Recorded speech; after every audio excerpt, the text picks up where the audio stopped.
عمرك جربت وجع ركبتك اللي بيصحيك من النوم وبيخليك تتردد قبل ما تطلع السلم او قبل حتى ما تسجد في الصلاه؟ وجع مخلي ركبتك ما تسامحكش على اي حركه حتى لو كانت بسيطه. ده غالبا مش مجرد وجع عادي، دي ركبتك بتقول لك انها ما بقتش شغاله زي زمان. طب تعالى خلينا اشرح لك ببساطه. جوه الركبه في سطح ناعم جدا من الغضروف، هو اللي بيخلي العظم يتزحلق على بعضه من غير وجع. بس في حاله خشونه الركبه المتقدمه او الدرجه الرابعه زي ما بنقول عليها، الغضروف ده بيتاكل تماما والعظم يبدا يحك في بعض. ساعتها الالم بيزيد جدا والحركه بتقل، وساعتها الواحد بيحس ان ركبته بقت تقيله. وهنا الحل ولا مسكن ولا علاج طبيعي ولا حتى دعاء الوالدين، الحل هو تغيير مفصل الركبه. بنعمل فتحه في مقدمه الركبه حوالي 15 سم، وبنشيل الجزء التالف من اسفل عظمه الفخذ ومن اعلى عظمه القصب، واحيانا من ظهر صابونه الركبه كمان، وبنركب مفصل صناعي. المفصل ده بقى بيتكون من اجزاء معدنيه واجزاء من بلاستيك طبي مخصوص اسمه الترا هاي موليكولار ويت بولي ايثيلين، وكل ده طبعا بيتركب باستخدام اسمنت طبي. وبعد ما بنقفل الجرح العلاج الطبيعي بيبدا من تاني يوم. والله زي ما بقول لك كده تاني يوم. طب على كده بقى يا دكتور، العمليه دي مضمونه؟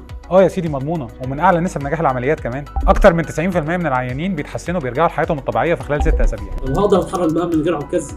هتفضل كل شويه تقاطعني؟ يا سيدي هتتحرك كويس وهتبقى من غير عكاز ان شاء الله. اغلب المرضى بيرجعوا يمشوا طبيعي في خلال اول شهر، وبعضهم بيحتاج عكاز او مشايه لمده اسبوعين بس. فكر سؤال بقى، هو ممكن نعمل العمليه دي لحد السن كام؟ 60 سنه مثلا؟ سيدي عملناها لناس اكتر من 75 سنه. المهم هي الحاله العامه للمريض مش الرقم اللي في البطاقه. خلاص كده تمام. العمليه مش اول خطوه في العلاج، ولكنها هي الخطوه الصح لما كل حاجه تاني ما تنجحش. ولما بنختارها ترجع تمشي وبترجع تتحرك وبترجع تخدم نفسك، وطبعا هترجع تصلي وانت مرتاح. احنا مش بنغير مفصل، احنا بنغير حياه. ودمتم دايما في حركه وصحه.